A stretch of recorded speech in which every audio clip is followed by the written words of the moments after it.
अस्सलाम वालेकुम friends, hello everyone. तो friends, welcome back to my channel. तो फ्रेंड्स, आज मैं आप लोग के सामने last 7 days CTET Hindi pedagogy की फाइनल स्ट्रैटेजी लाई हूँ, जो कि एग्ज़ाम ओरिएंटेड है। तो ये फ्रेंड्स, ये 7 मिनट का स्ट्रैटेजी आप ज़रूर ध्यान से सुनिए, ये आपके लिए बहुत ही इम्पोर्टेंट है, तो इसे ज़रूर सुनिए। तो सीटेट हिंदी पेडागोजी से 30 मार्क्स आते हैं फ्रेंड्स, और अगर आपने सिर्फ लास्ट 7 डेज में सही स्ट्रेटजी फॉलो कर ली तो यहाँ से 25+ मार्क्स बिल्कुल पॉसिबल है इंशाल्लाह। फ्रेंड्स, इस वीडियो में मैं आपको day wise topic wise exam oriented strategy बताऊंगी, इसलिए वीडियो को इन तक ज़रूर देखिए। फ्रेंड्स, डे 1 की मैं बात करती हूँ। डे 1 में भाषा अर्जन, मतलब जिसे इंग्लिश में लैंग्वेज एक्विजिशन बोलते हैं। तो सीटेट का सबसे बड़ा और सबसे इम्पोर्टेंट टॉपिक, यहाँ से 6 से 7 क्वेश्चन सिर्फ यहीं से आते हैं, तो इसको लैंग्वेज एक्विजन को आप ज़रूर पढ़ें। देन उसके बाद मैं सेकंड टॉपिक की बात करती हूँ, भाषा अर्जन और भाषा अधिगम में अंतर। ये सेकंड टॉपिक हो गया। थर्ड टॉपिक, बच्चा भाषा कैसे सीखता है। फोर्थ टॉपिक, भाषा सीखने में वातावरण की भूमिका। फिफ्थ टॉपिक, मातृभाषा का महत्व। सिक्स टॉपिक, 6 सामाजिक संपर्क।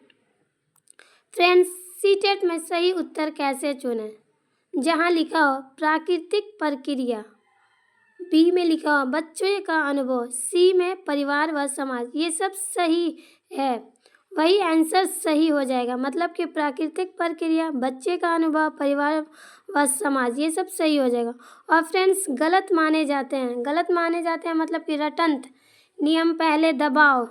अब सेकेंड मतलब ये हो गया एक फर्स्ट चैप्टर का मैंने पहला डेज का आपको स्ट्रैटेजी बता दिया। अब डे 2 में हमें करना है भाषिक कौशल प्लस त्रुटियाँ। तो फ्रेंड्स, डे 2 में यहाँ पे भाषिक कौशल प्लस त्रुटियाँ से 5 से 6 प्रश्न पक्के आते हैं। 4 भाषिक कौशल होते हैं फ्रेंड्स। कितने भाषिक कौशल होते हैं? 4 भाषिक कौशल होते हैं। पहला सुनना, सबसे पहले, फिर बोलना, फिर पढ़ना, देन लिखना, लास्ट हो गया लिखना। अब फ्रेंड्स, सुनना और बोलना पढ़ने और लिखने से पहले आते हैं, मतलब सुनना और बोलना पहले पढ़ने और लिखने से पहले आते हैं। अब फ्रेंड्स, एरर्स मैं आपको बताती हूँ, मतलब कि त्रुटियाँ बताती हूँ। त्रुटियाँ सीखने की प्रक्रिया का हिस्सा है। क्या है? सीखने की प्रक्रिया का हिस्सा है। फ्रेंड्स, ये सही हो गया, त्रुटियाँ सीखने की प्रक्रिया, ये एरर है, सही है। अब सेकंड क्या सही है दोस्तों? शिक्षक का काम, मतलब शिक्षक का काम क्या है? सुधार करना, दंड देना नहीं, तो ये भी सही हो गया, सुधार करना ना कि दंड देना। अब फ्रेंड, एमसीक्यू ट्रिक के बारे में मैं आपको बताती हूँ। तो जहाँ त्रुटियाँ इक्वल सीखने का संकेत लिखा हो, सही माना जाएगा। एमसीक्यू टाइप क्वेश्चन में जहाँ त्रुटियाँ इक्वल सीखने का संकेत लिखा हो, तो ये सही माना जाएगा। अब मैं आपसे बात कर रही हूँ डे 3 में हिंदी शिक्षण विधियाँ 6 से 7 मार्क्स यहीं से आते हैं।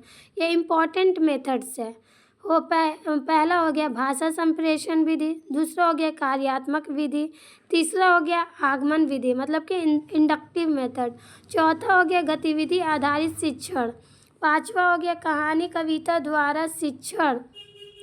फ्रेंड्स, सीटेट पसंद करता है एग्जाम्पल पहले, तो एग्जाम्पल पहले में गतिविधि पहले होना चाहिए, बच्चा सक्रिय हो, ये सही होना चाहिए। अब गलत क्या हो जाता है? नियम रटवाना, ये एकदम गलत है फ्रेंड्स, तो टीचर को नियम को रटवाना नहीं चाहिए।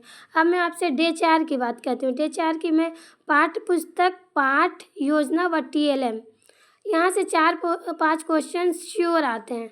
अच्छी पाठ्य पुस्तक के गुण, बाल केंद्रित, चित्रयुक्त, जीवन से जुड़ी सरल भाषा। अब फ्रेंड्स, हम शिक्षक सहायक सामग्री की बात कर लेते हैं। इसमें आता है चार्ट, आता है चित्र, आता है फिगर, मतलब कि यहाँ पे कविता आता है, पोयम, कहानी, स्टोरी, स्थानीय सामग्री। फ्रेंड्स, अब मैं आपको बताती हूँ, याद रखो, पाठ्य पुस्तक साधन है, लक्ष्य नहीं। अब मैं आपको डे 5 के बारे में बताती हूँ। मूल्यांकन मतलब इवैल्यूएशन से क्वेश्चन 4 से 5 मार्क्स कंफर्म आते हैं।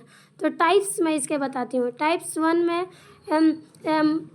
इवैल्यूएशन के टाइप्स 1 सतत एवं व्यापक मूल्यांकन, मतलब कि CCE। सेकंड हो जाएगा रचनात्मक मूल्यांकन, थर्ड हो जाएगा निदानात्मक मूल्यांकन।